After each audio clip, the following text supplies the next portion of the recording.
बिस्मिल्लाहिर्रहमानिर्रहीम। अस्सलाम वालेकुम डियर स्टूडेंट्स। आज जो टॉपिक हम डिस्कस करने जा रहे हैं वो प्रॉब्लम्स से रिलेटेड है, जो कि चैप्टर 1 फर्स्ट ईयर केमिस्ट्री के एम्पेरिकल फार्मूला और मॉलिक्यूलर फार्मूला से रिलेट करते हैं।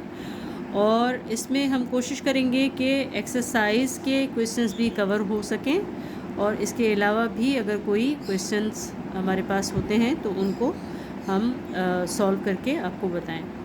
तो आज का सबसे पहला क्वेश्चन है चैप्टर 1 की एक्सरसाइज का क्वेश्चन नंबर 3 है। A compound of carbon, hydrogen and nitrogen contain 66.70% carbon, 7.4% hydrogen and 25.90% nitrogen. The molecular mass of the compound was found to be 108. Now we have to find out the empirical formula of compound and molecular formula of the compound.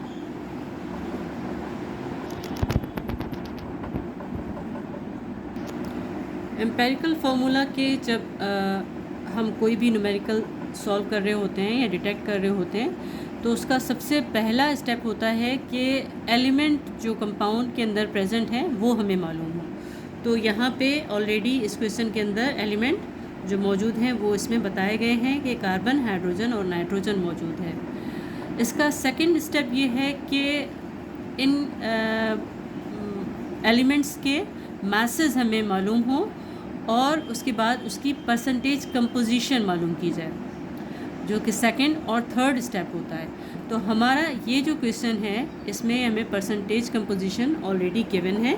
Carbon की percentage 66.70% है और hydrogen की 7.41% है और nitrogen की 25.90% है।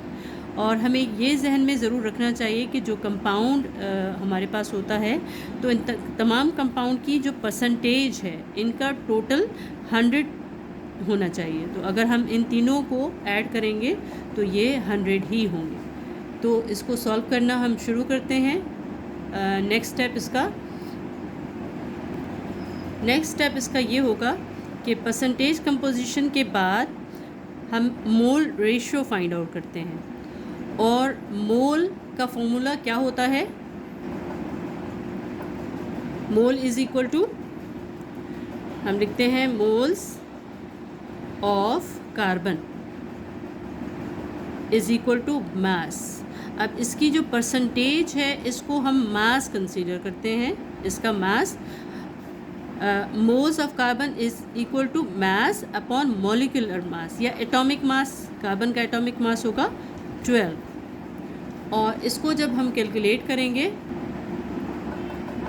ये हमारे पास 5.55 मोल्स आ जाएंगे, मोल्स ऑफ कार्बन।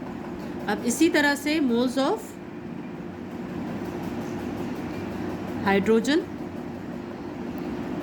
और मोल्स ऑफ हाइड्रोजन, इसकी मास क्या है? 7.41 डिवाइडेड बाय इसका एटॉमिक मास 1। तो ये 7.41 ही होगा मोल्स ऑफ हाइड्रोजन।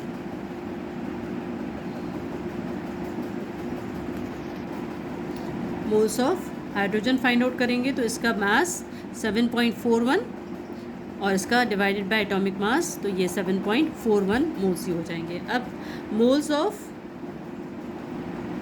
नाइट्रोजन, और इसका मास कितना है? 25.90 divided by its atomic mass, that is 14।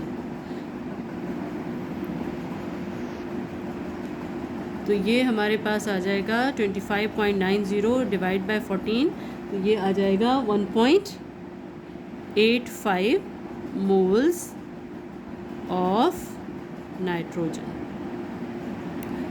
अब सेकंड स्टेप इसका कि सिंपलेस्ट रेशियो फाइंड आउट करेंगे। और सिंपलेस्ट रेशियो में हम क्या करते हैं कि जिसके मोल्स सबसे कम हैं उससे सबको हमें डिवाइड करना पड़ेगा।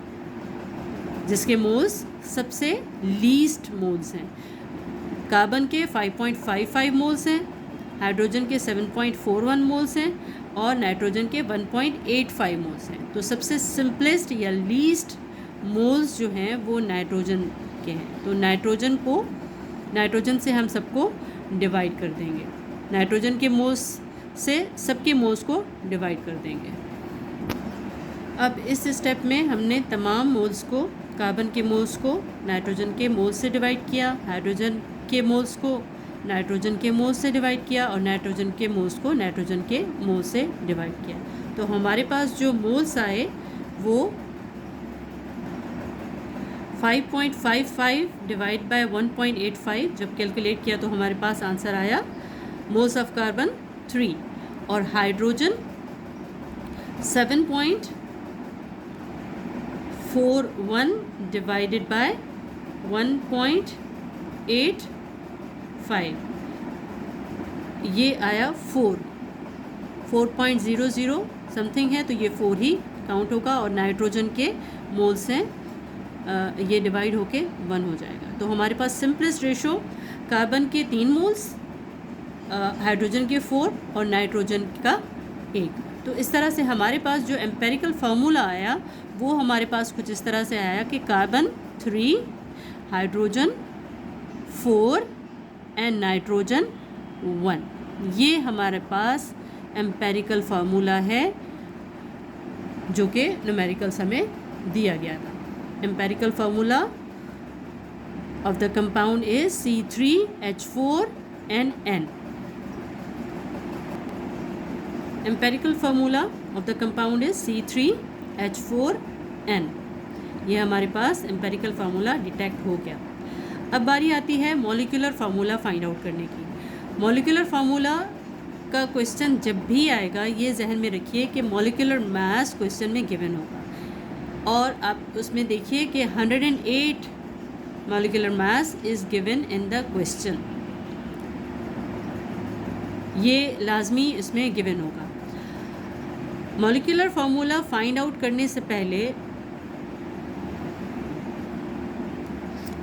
हम फार्मूला मास फाइंड आउट कर लेंगे और फार्मूला मास क्या होता है कि जितने भी एलिमेंट इसमें मौजूद होते हैं उनके मास हम निकाल लेते हैं।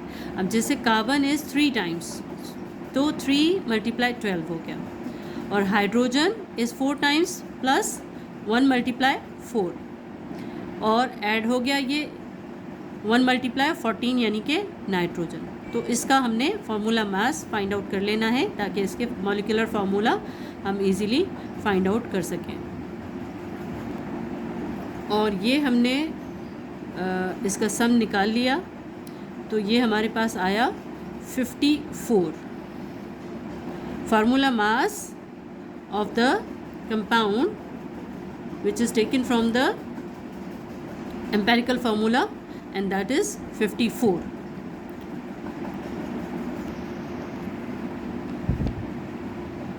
Molecular formula हम इस तरह से फाइंड आउट करते हैं कि N होता है और एम्पेरिकल फार्मूला होता है C3H4N। एम्पेरिकल फार्मूला हमारा C3H4N और ये मल्टीप्लाई होता है N से। अब N की वैल्यू कहाँ से आती है? N is equal to molecular mass divided by formula मास।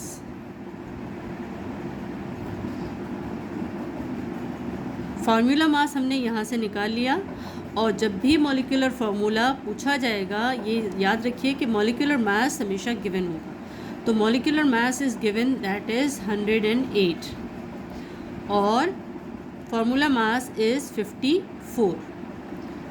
तो जब हम इसको डिवाइड करेंगे तो हमारे पास ये आ जाएगा 2।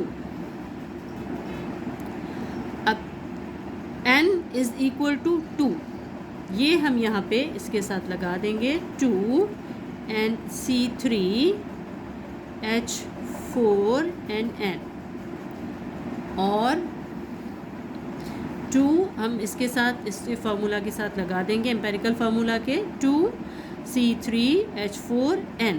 अब इसको जब हम मल्टीप्लाई करेंगे तो कार्बन 6 हो गया and hydrogen 4 multiply 2 8 and N 2 हो गया। So this is the molecular formula of the compound.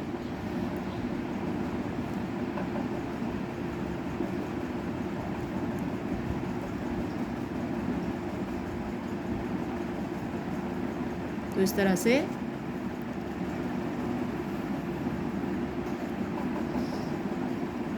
N की वैल्यू हमें मिलेगी molecular mass upon formula mass से, और मॉलिक्यूलर मास 108 और फार्मूला मास इज़ 54, तो 108 divided by 54 and that is equal to 2।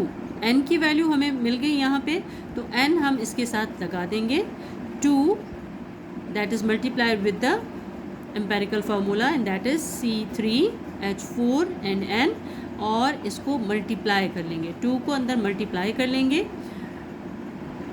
3 multiply 2 6, carbon 6, hydrogen के 4 multiply 2 8 और nitrogen का 1 मल्टीप्लाई 2 2। तो हमारे पास जो मॉलिक्यूलर फार्मूला डिटेक्ट होके आया that is C6H8 and N2।